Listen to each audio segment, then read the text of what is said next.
My name is Madison Tyson, and I'm doing my major presentation on smartboard technology. What is smartboard technology? Smartboard technology is the use of smartboards, which are a specific type of interactive, touch-sensitive whiteboards that can be used to collaborate and communicate with students in the classroom, faculty, staff in conference rooms, colleagues over the internet, or any other place one would make use of one. Before doing my presentation, I really didn't realize that smartboards could be used in a variety of ways.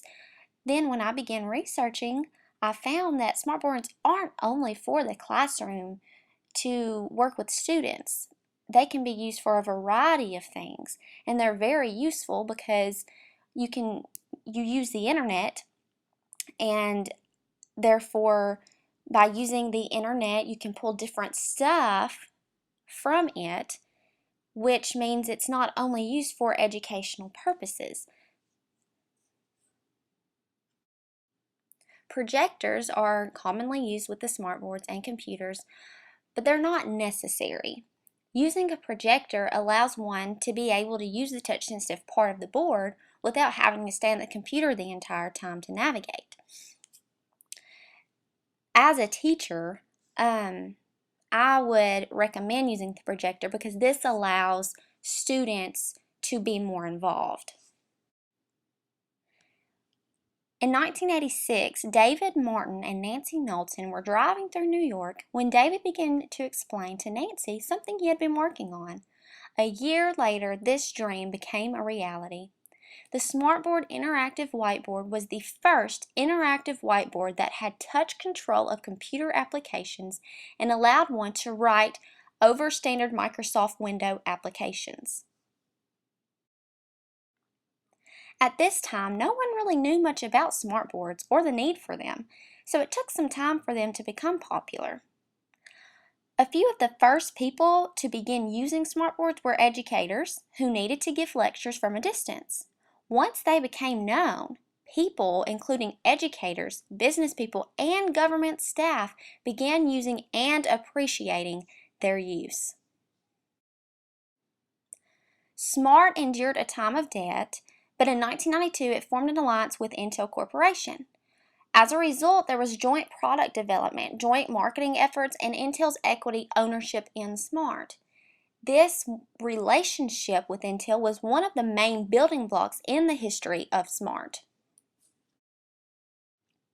So where is SMART now? SMART continues to develop the technology in progress and the needs of customers. Their goal is to make technology accessible for all. How does smartboard technology work? Well, to use a smartboard, one needs a computer and preferably a projector. The computer is used to send an image of an application to the projector. The projector then puts the image onto the interactive whiteboard. The whiteboard plays the role of both the monitor and input device, which allows one to control any application by simply touching the interactive screen. This whiteboard, smartboard, is really helpful in the classroom because it allows much interaction. It's not just a teacher at a board writing. It is so much more than that. The teacher can pull so much from the internet and just portray it on the screen and let students interact and really engage them. What are the different uses? There are 5 major uses for smartboard technology in the classroom. It is a flexible tool for a variety of learning styles. Hands-on learners can use the screen and learn by touching and marking at the board. Audio learners can have a discussion. Visual learners can watch the teaching on the board. So as you can see, this smartboard is not just for hands-on learners, audio learners, or visual learners. It is for all learners, and that is what makes this technology so wonderful. It is neater, easier to maintain. It can be used as a tool for note-taking. It can be used for brainstorming by putting discussions and ideas on the board, or by uploading images, diagrams, and even videos. Interactive games can be played through the smartboard, And I have put a link up here to show you, and I actually have on the next slide a picture of the website. But kids, they just love this so much because they're able to play games, and it's easier for the teacher because they can just bring them up, and the teacher still has to prepare, but it's not as much preparation for the teacher. They can just simply pull something up that relates to their lesson, and it's fun for students and the teacher. Here is the slide for the link, and as you can see, it has a bunch of different games on it. And one specific game that I would like to point out is the anatomy identification. This web page is actually specifically for science. So here is the beginning of the game, and it is on the different body parts, and it says, how well do you know your anatomy? So it's an artificial anatomies body parts game, and it tests the retention of the students. And then it explains to the students how to play. When you see a mystery image on the left of the screen, you'll be prompted to identify the body part. And then it tells the student to use their mouse to find and select the proper body part from the full-size anatomical model. Don't forget to look for additional answers by turning Jerome. So it allows the students to turn Jerome and see the back and identify those body parts as well. It says there are 10 parts in all. See how many parts you can place. So this game allows students to identify body parts, and then they find out if they got it correct. This is the beginning of the game, and it says to inspect the mystery image on the left of the screen, and to find and select your answer, use your mouse to roll over Jerome's anatomy. Don't forget to look for additional answers by turning Jerome. And as you can see, there's the image, and the student will look at it and then decide what they think it is.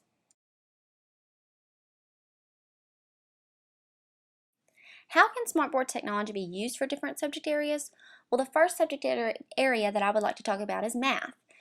One of the Common Core standards is use geometric shapes, their measures, and their properties to describe objects. Example, modeling a tree trunk or a human torso as a cylinder. So, by using Smartboard technology, and students can learn this Common Core standard by the teacher pulling up geometric shapes and maybe even modeling a tree trunk or a human torso as a cylinder through the projector onto the Smartboard screen, and then the students can interact that way, and it's right there in front of everyone, and they can all work together. In science, one can use the Smartboard to make real-life experiments while teaching the theoretical concept. So this is a really neat way to use a Smartboard because kids love real-life stuff, and so the Smartboard allows students to make real-life experience while learning as well. The next subject I want to talk about is English. One of the Common Core standards for English is determine or clarify the meaning of unknown and multiple meaning words and phrases based on grades 9th through 10th reading and content, choosing flexibly from a range of strategies. One of the strategies that a teacher could use is playing a game, an interactive game. I know when I taught, I played Jeopardy with my kids, and they absolutely loved it. So a teacher could find a game online and pull it up and put it on the Smartboard and play a game with the students to learn words and their meaning. For history, one can just travel the world through Google Earth, and I have put on the next slide a picture of this site. Here's the webpage for Google Earth, and as you can see, there are many different things that one can view around the world: the ocean, the moon, the sky, the trees, Mars. It gives 3D imagery. It just gives so many things. And so if a teacher wanted to view something online to show students that they were talking about, they could just pull it up and show it on the Smartboard. On the next few slides, I've provided my bibliography that includes all the sources that I used to do my major presentation, as well as my final reflection.